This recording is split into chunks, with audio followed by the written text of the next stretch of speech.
မင်္ဂလာပါ KKT Electronic Channel နေပြီးတော့ပြန်လည်ကြိုဆိုလိုက်ပါတယ်ဒီဗီဒီယိုလေးမှာတော့ဒါကျွန်တော်အရင်ကလည်းဒီ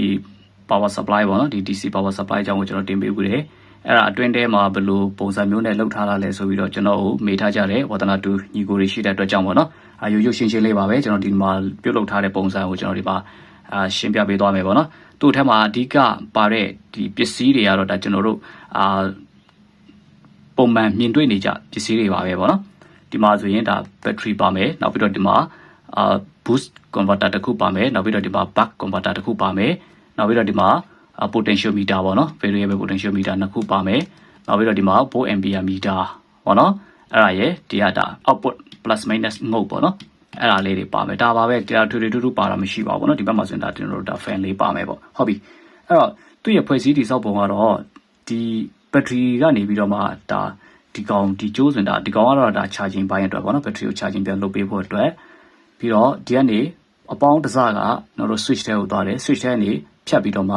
ှဒီကောင်ထဲကိုဝင်တယ်ပေါ့နော် boost ထဲကိုဝင်တယ် 12.6 ဖို့ဝင်မှာပေါ့နော်ပြီးတော့နောက် minus line ကကြတော့ဒီမှာ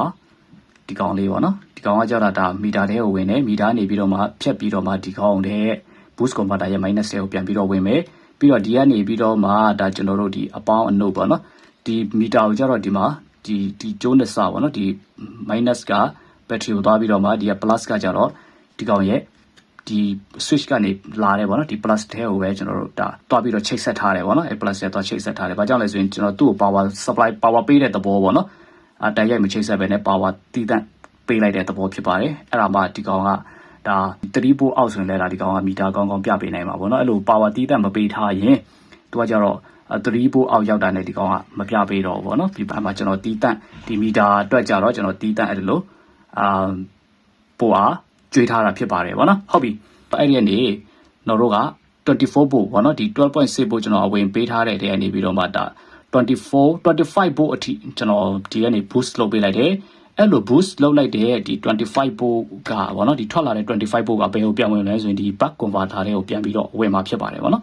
်ဒီ buck converter တွေကိုပြန်ပြီးဝင်တယ်ဝင်ပြီးတော့မှဒီ buck converter တွေကနေပြီးတော့မှဒါအထွက်ကိုပေါ့နော်ဒီအထွက်ကိုကြတော့ဒါကျွန်တော်တို့ဒီမှာမီတာတွေနဲ့ချိတ်ဆက်ထားတယ်ပြီးတော့ဒီငုတ်တွေနဲ့ချိတ်ဆက်ထားတယ်ပေါ့နော်ဒီအတွေ့အောက်ကဒီ output ငုတ်တွေနဲ့ကျွန်တော်တို့ချိတ်ဆက်ထားတယ်ပေါ့ဟုတ်ပြီအဲ့တော့ကျွန်တော်ကပြုလုပ်တဲ့ပုံစံကတော့ဒီမှာပေါ့နော်ဒီကနေ25 volt စီးပြီးတော့ဝင်လာတဲ့ကောင်ကဘယ်တဲ့ကိုဝင်မလဲဆိုရင်ကျွန်တော်တို့ဒီ buck converter တွေကိုဝင်တယ် buck converter တွေကိုဝင်ပြီးတော့မှအဲ့ဒီ buck converter နေပြီးတော့မှဒါ potential meter ပေါ့နော်ဒီ buck converter မှာပါတယ်ဒီ103ပေါ့နော်103ဆိုတော့သူက 10k ရှိတယ်ပေါ့နော်10 kilo ohm ရှိတဲ့ဒီ potential meter variable potential meter နှစ်ခုကိုကျွန်တော်ဖြုတ်လိုက်တယ်ဖြုတ်ပြီးတော့မှအဲ့ဒီ potential meter နေရာမှာဒီ variable ပေါ့နော်အပြင်မှာဒီလိုထုတ်ပြီးတော့သုံးလို့ရအောင်ဒီနှစ်ခုနဲ့ကျွန်တော်ပြန်ပြီးတော့အစားထိုးလိုက်တယ်ပေါ့နော်သူ့ရဲ့ kilo ohm resistant တန်ဖိုးကတော့ညီမအဆင်ပြေတယ်ပေါ့နော်သူ့ရဲ့ original ပါလာတဲ့ကောင်ကလည်းဒါ10 kilo ohm ရှိတယ်ဒီမှာတတ်ထားတဲ့ဒီ potential meter လည်းဒါ10 kilo ohm potential meter တွေကိုတတ်ထားတယ်ပေါ့နော် converter နေထွက်လာတဲ့25 volt အဝင်လာတယ်ပြီးတော့ဒီ buck converter နေပြီးတော့ပြန်အထွက်ကိုကြတော့ကျွန်တော်တို့ကဒီမှာကြိုက်တယ်လို့ဘိုးတွေရော current ကိုချိန်လို့ရတဲ့ပုံစံမျိုးနဲ့လှုပ်ထားတာဖြစ်ပါတယ်ပေါ့နော်အဲ့တော့ဒီဘက်က meter ကကြတော့ဒါ battery ရဲ့ဘိုးအားကိုအဓိကပြပေးမယ် battery ရဲ့ဘိုးအားနဲ့ battery ကနေဆွဲတဲ့ ampere ပေါ့နော် battery ကနေထုတ်ပေးလိုက်တဲ့ ampere ကိုဒီမှာလာပြီးတော့ပြမှာဖြစ်တယ်ပြီးရင်minus ကဒီ output ပေါ့နော်ဒီ buck converter နေပြန်ပြီးတော့ထွက်လာတဲ့ minus ကဒီအမဲအောင်ပေါ့နော်ဒီကောင်ကကျတော့ meter ထဲဝင်တယ် meter ထဲဝင်ဖြတ်စီးပြီးတော့မှဒီမှာဒီ minus မှာပြန်ပြီးတော့လာပြီးတော့ထွက်မယ်ပေါ့နော်ဒီအနီရောင်ကဒီအနီရောင်ကျိုး meter ရဲ့အနီရောင်ကျိုးကပေါ့နော်ဒီ minus မှာလာပြီးတော့ထွက်မယ်ပြီးတော့ plus ကကျတော့ဒီကနေဒါ direct ပေါ့နော်ဒီကနေဒီ buck converter ကနေ output plus ကဒီထဲကို direct ထွက်တယ်ပေါ့နော်ဒီမှာ direct ထွက်မယ်ဟုတ်ပြီဒါလေးပါပဲပေါ့နော်ပြီးတော့သူ့အထက်မှာပါတဲ့ original ပါတဲ့ဘာလဲဆိုရင်LED ကိုကျွန်တော်ဖြုတ်ပြီးတော့မှဒါမှာလာပြီးတော့တက်လိုက်တယ်ဗောနော်ဝယ်ရကျိုးနဲ့အဲ့လိုချိတ်ဆက်ပြီးတော့မှဒီမှာလာပြီးတော့တက်လိုက်တယ်အဲ့တော့ဒီ buck converter မှာကျတော့ကျွန်တော်တို့ကဒီ current limit ရောက်ပြီးရင်သူကဘယ်လိုခေါ်မလဲဒီတွေ့ရဒီမီ LED အကြောင်းကပြောင်းပေးတယ်ဗောနော်ပြောင်းပေးတဲ့အတွက်ကြောင့်ဒါအသုံးပြုရတာပို့ပြီးတော့အဆင်ပြေတယ်ဗောနော်အဲ့ဒါကြောင့်ဒီလိုပုံစံမျိုး buck converter ကိုကျွန်တော်သုံးရခြင်းဖြစ်တယ်ဗောနော်ဟုတ်ပြီအဲ့တော့သူ့ကိုတစ်ချက်လောက်ကျွန်တော်တို့ဒါစမ်းကြည့်ကြမယ်ဗောနော်မပန် fan ကိုလည်းပဲဒါကျွန်တော်က fan ရဲ့ minus ကတော့ဒီမှာ battery နဲ့တိုက်ရိုက်ချိတ်ဆက်ထားပြီးတော့ plus ကိုကြတော့ဒီမှာ switch ခံထည့်ရတယ်ဗောနော်အဲ့အမှကျွန်တော်တို့က switch နှိပ်လိုက်တာနဲ့ပန်ကလဲမယ်ဗောနော်အဲ့ဒီသဘောတရားလေးပါပဲဗောနော်ဒီကနေ25 volt boost လုပ်လိုက်တဲ့ကောင်ကဒီ buck converter တွေကိုဝင်တယ် အထွက်တွေကိုပဲဒါကျွန်တော်ကဒီမှာ potential meter တွေနဲ့ဒီမှာ meter တွေနဲ့ပြန်ပြီးတော့ချိတ်ဆက်ပေးထားတာပေါ့နော်အဲ့ဒီသဘောတရားပါပဲဟုတ်ပြီအဲ့တော့ကျွန်တော်တို့တစ်ချက်လောက်စမ်းကြည့်မယ်ပေါ့နော်သူကကြတော့24 volt 4 ampere အထိကျွန်တော်တို့အမြင့်ဆုံးအသုံးပြုလို့ရမယ်ပေါ့နော်တခုရှိတာကဒီမှာ current limit ကိုတော့ကျွန်တော်တို့ဒါတေချာချိန်ပေးရပါမယ် current limit တေချာမချိန်ပေးထားဘူးဆိုရင်တော့ဘာလဲဆိုရင်သူ့ရဲ့အထွက် ampere တွေရဲ့နောက်ပြီးတော့ဘယ်လိုခေါ်မလဲbattery ကနေဆွဲတဲ့ ampere ပေါ့နော်အဲ့ဒါတွေကကြတော့ဒါကျွန်တော်တို့ကညီနေဖို့လိုတယ်ပေါ့နော်ဘာကြောင့်လဲဆိုတော့ဒီ meter တွေကတော့10 ampere ပဲခံနိုင်တာဖြစ်တဲ့အတွက်ပေါ့နော်10 ampere ကျော်သွားရင်ဒီမီတာတွေကအဆင်မပြေတော့ဘူးအဲ့ဒါကြောင့်မို့လို့ဒီ battery ကနေလည်းပဲ10 ampere ကျော်မဆွဲအောင်ပြီးတော့ဒီအထွက်ပိုင်းကိုလည်းပဲကျွန်တော်တို့ကဒါ10 ampere မကျော်အောင်ပေါ့အဲ့လိုလေးပေါ့နော်အဲ့ဒီလိုသုံးအောင်ကျွန်တော်တို့ကဒီမှာသူ့ရဲ့ဒီ boost ကနေပြီးတော့မှဒီကိုဝင်လာတဲ့25 volt ဝင်တဲ့ ampere ကိုတော့ဒါကျွန်တော်ညှိပေးထားတယ်ပေါ့နော်ဒီနှစ်ခုစလုံးကိုဒါဒီ buck converter ပိုင်းအထွက်ပိုင်းဒီအထွက်ပိုင်းကတော့ဒီမှာကျွန်တော်တို့ဒါဒီကနေ ampere ကိုတော့ညှိမယ်နောက်ပြီးတော့ဒီ boost ကနေပြီးတော့မှဒီ buck converter ထဲကိုဝင်လာတဲ့ ampere ကြတော့ဒါကျွန်တော်က3 ampere လောက်ပဲကျွန်တော်တို့ setting ချိန်ထားတာပေါ့နော်ဒီကောင်ကို3 ampere limit လောက်ထားတာဖြစ်တယ်အဲ့ဒါမှပဲကျွန်တော်တို့ battery ကနေဆွဲလိုက်တဲ့ချိန်မှာ10 ampere ကျော်မဆွဲတော့ဘူးပေါ့နော်ဘောရင်10 ampere ကျော်သွားရင်ဒီမီတာတွေလောင်သွားနိုင်လို့ပေါ့နော်ဟုတ်ပြီအဲ့တော့ကျွန်တော်တို့တစ်ချက်လောက်စမ်းကြည့်မယ်ပေါ့နော်အဲ့တော့ power clock ကိုကျွန်တော်နှိပ်လိုက်မယ်ဟုတ်ပြီ power clock နှိပ်လိုက်တာနဲ့ဒီမှာ fan ကတစ်ခါလေးတန်ပြီးတော့လှည့်တယ်ဒီဘက်မှာကျတော့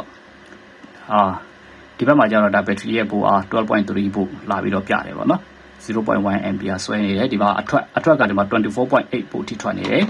အဲ့တော့ကျွန်တော်ချိန်လိုက်မယ်ပေါ့နော်ဒါကောင်လေးနဲ့ဒါကျွန်တော်လှည့်ပြီးတော့မှဒါကိုလိုချင်သလို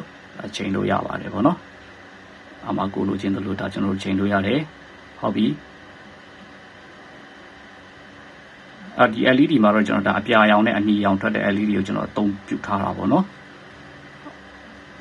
အဲ့တော့ကျွန်တော်တို့24 volt အထွက်ကိုကျွန်တော်တို့စမ်းကြည့်မယ်ပေါ့နော်အဲ့တော့24 volt အထွက်ကိုကျွန်တော်24 volt ထားလိုက်မယ်24 volt ထားပြီးတော့မှ24 volt ရောက်ပြီဟဲ့ဆိုရင်ကျွန်တော် current limit ကိုမီးအရောင်ပြောင်းသွားတဲ့အထိပေါ့နော်ကျွန်တော်ကဒါအနီရောင်ဆိုရင်ကျွန်တော် limit လောက်ထားတဲ့အတွက်အနီရောင်ပြောင်းတဲ့အထိကျွန်တော်လှည့်ပေးလိုက်မယ်ပေါ့နော်ဒီကောင်လေးကိုဒါအနီရောင်ပြောင်းတဲ့အထိလှည့်ပေးလိုက်မယ်လဲလိုက်ပြီအနီရောင်ပြောင်းတဲ့အထိလက်ဟုတ်ပြီအလို့အနီရောင်ပြောင်းသွားပြီဟဲ့ဆိုတော့ဒါ current limit လုတ်လိုက်ပြီးတော့မှဒါကျွန်တော်တို့လုတ်ချိတ်လို့အဆင်ပြေပြီပေါ့နော်မဟုတ်ရင်အနီရောင်မပြောင်းဘူးဟဲ့ဆိုရင်တော့ကျွန်တော်တို့ကလုတ်ချိတ်လိုက်ရင်တော့ ampere စခါတည်းစောင့်ဆွဲသွားမှာဆိုလို့ပေါ့နော်အဲ့ခါကျတော့ကျွန်တော် current limit ကိုဒါအနီရောင်ပြောင်းတဲ့အထိကျွန်တော်ထားလိုက်တယ်ပြီးကြမှာဒါကိုလိုတလို့ current ကိုပြန်ပြီးတော့ချိတ်မယ်ပေါ့နော်အဲ့လိုလုပ်လို့ရတယ်ဟုတ်ပြီအဲ့လိုအနီရောင်ပြောင်းသွားပြီဟဲ့ဆိုရင်ကျွန်တော်ဒီမှာဒီမီဒီနှလုံးကိုကျွန်တော်တို့စမ်းကြည့်မယ်ပေါ့နော်ဒီကောင်ကသူကပုံမှန်တော့ဒါ12 volt 5 ampere ရှိတယ်ပေါ့နော်အဲ့တော့ကျွန်တော်ဒီမှာ series ဆက်လိုက်တယ်24 volt ဖြစ်သွားအောင်ပေါ့နော်အခုကျွန်တော်ဒီကောင်လေးကိုစမ်းကြည့်မယ်ပေါ့နော်ဟုတ်ပြီအဲ့တော့ဒီမှာလာပြီးတော့ထားလိုက်မယ်ဒီလေးထွက်လာတဲ့ဒီကျိုးနှစ်ကျိုးဟုတ်ပြီဒီနှစ်ခုကိုပြီးတော့မီဒီနဲ့တွားပြီးတော့ချိတ်ဆက်လိုက်မယ်ပေါ့နော်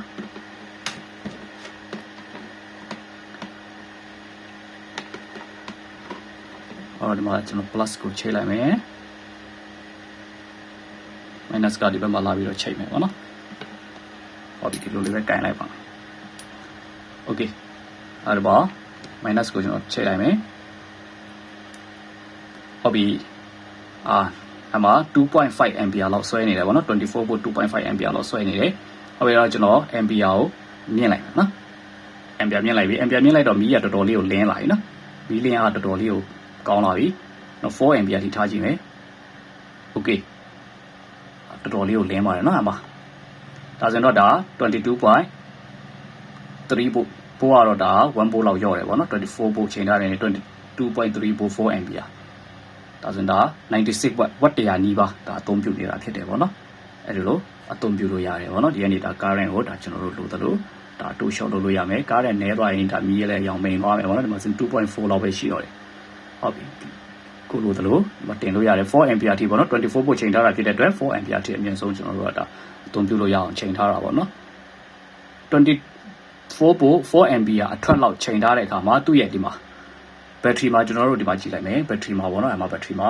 ဘယ်လောက် ampere ထိစားနေတယ်လဲဆိုရင်ဒီမှာတစ်ချက်လောက်10.1 ampere ထိရောက်နေပြီပေါ့နော် ဒါကြောင့်မို့လို့ဒီမီတာ10 ampere ကျော်သွားရင်တိတ်အသုံးပြုရတာအဆင်မပြေတဲ့အတွက်ပေါ့နော်ဒီလောက်ပဲကျွန်တော်ချိန်ထားတာဖြစ်ပါတယ်အဲ့တော့ကျွန်တော်ဒီကနေ့